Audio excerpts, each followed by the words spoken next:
Folks, I think Biden did a really good job of getting out the vote for the Republican Party over the last couple of days. I'm talking about his Easter Bunny fiasco. I'm talking about the Transgender Visibility Day that they substituted for the day of the resurrection, the day of our Lord, Easter Sunday. Blasphemous on every level. I discussed this a little bit yesterday, but more than I want to give you my opinion about it, because it is not a good one. I am just livid about it. It just tells you how twisted these folks are. It wasn't an accident that they did it on Easter Sunday. As a matter of fact, it was March 31st. They have this same trans day every year, but they could have moved that day so it didn't fall on Easter Sunday. And Biden didn't have to have those rainbow flags at the White House. And Biden should have never said that we couldn't have any Christian symbols at the Easter egg roll, not even on the Easter eggs. Now, this man is directly affiliated with evil as far as I'm concerned, if not him directly, at least his actions, maybe the people whispering in his ear. And there was lots of people yesterday, Catholic priest, a nun that I got a clip of, and several news commentators and several politicians as well come out and just blasted Biden. Twitter was blown up yesterday between all the people trash talking Biden and about just angry as could be about the whole situation. But there is a silver lining to this situation. Biden has been shitting on people in every state with the border and the economy, but he's also been shitting on people in certain states like Ohio, the train derailment, like Hawaii, Maui, the fire, and so many other places. Biden has just let disasters go by the wayside, failed to show up. Took him a year to show up in East Palestine, Ohio. Well, Biden has been crapping on several states, one right after another. He crapped on New York this week by going to a fundraiser instead of going to Mr. Diller's funeral and wake. I think that alone ought to make a difference on who's going to vote for him in the state of New York. All these things are adding up to Biden can't win, and that's what I have to believe at this point. And with the silver lining I was going to tell you about, the silver lining is the Democrats that were going to vote for Joe Biden as of 2-3 days ago, still on the fence, still a lifelong Democrat. There's a percentage of those that consider themselves Christians. They're a little bit brainwashed, got to give them that, for listening to that CNN and MSNBC garbage that's got them voting for Biden. But those people, there is hope for those people. And a lot of those people are going to wake up when they see Face the Nation, CBS News, local news affiliate, probably seen by millions and millions of wokies, left-leaning idiots, independent, and on-the-fence Democrats, and even some Christian Democrats Democrats and independents that don't want to think about Easter as being a day for the gays. It's just a fact of the matter, folks. I'm sure because this was covered on almost every news station, they tried to walk it back a little bit. Karine Jean-Pierre lied about it. Joe Biden doesn't remember saying it, which is probably the truth. But the facts of the matter is, folks, that didn't fly very well. That flew like a lead balloon, as my daddy used to tell me. Now, if CBS, Face the Nation, is bringing on Catholic priests to discuss what Joe Biden is, a cafeteria Catholic, the whole world knows this thing blew up. It blew up bigly. And like I said, there is a silver lining to all this. There are some Catholics. There are some Democrats. There are some independents. There are some people with very strong religious faith that don't normally vote. But after that crap yesterday happened, I think he has just lost another big number. Just like he's losing the Muslim votes up in Minnesota, Wisconsin, Michigan, due to what's going on in Gaza. Well, he's losing the Christian vote as well. If he hasn't already lost all the Christians, I think that stunt yesterday probably sealed the deal. Well, let's go ahead and get into this, folks. I've got 2 clips for you. One is a nun fires off about the elections, Joe Biden, and the evil that man is perpetrating. Stick around. That'll be the last clip of the day.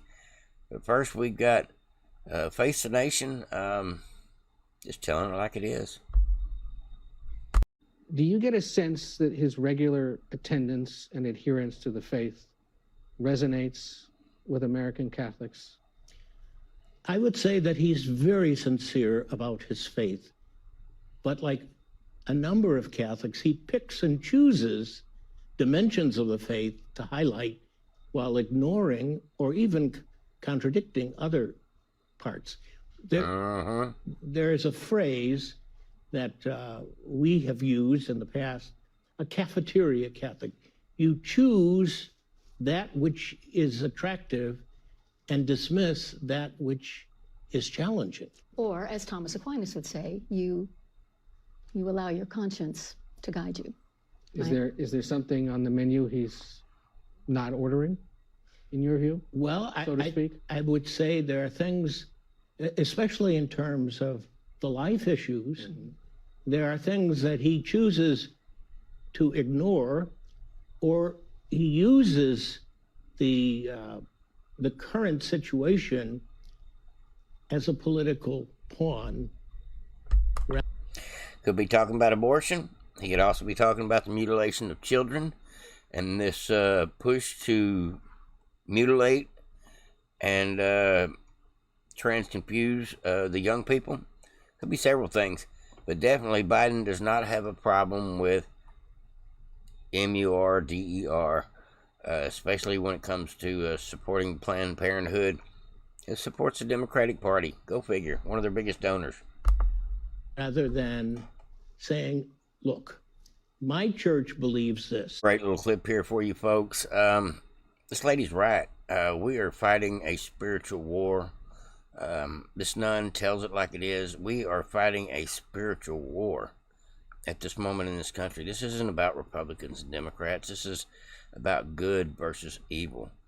And the evil is on the march. And there's no doubt about it.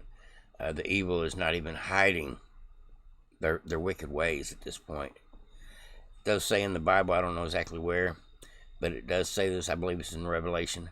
It says, in the end days, it says, men will call evil good and good evil. I may have misquoted it, but at any rate, you get the gist of it. Let's go ahead and get into what this nun has to say. I'm not a Catholic, but she definitely is bringing the fire today. Election year in the U.S. In normal times, an election is the moment when ordinary people can take back control of their nation's destiny. But these are not normal times. Across the globe, men and women are waking up to the alarming truth that governments no longer serve God or the people. And beloved, I'll interrupt to say myself that if President Trump gets in, it's a complete act of God.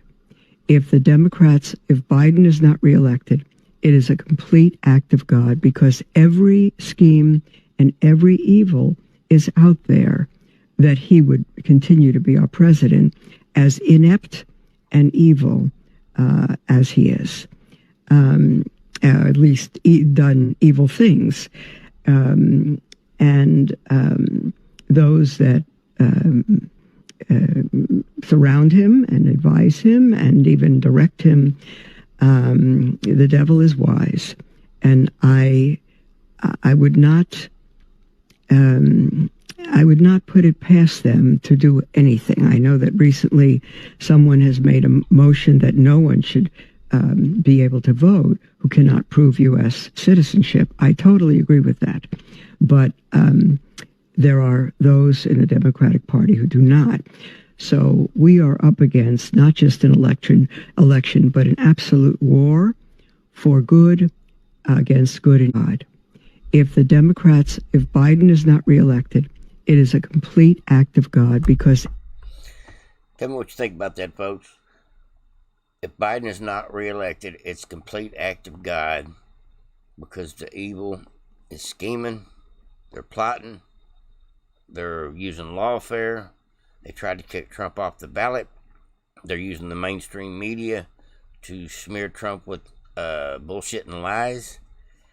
And they are doing everything they can to weaponize this government against the American people before they lose control by us all going out and voting in November and changing the trajectory of this country by putting in a great leader. I'm talking about Donald J. Trump. Like, subscribe, and share. Vote Patriots. Tell me what you think about that fiery nun. She's telling the truth. That's all I got to say about that. Everybody have a great one. Over and out.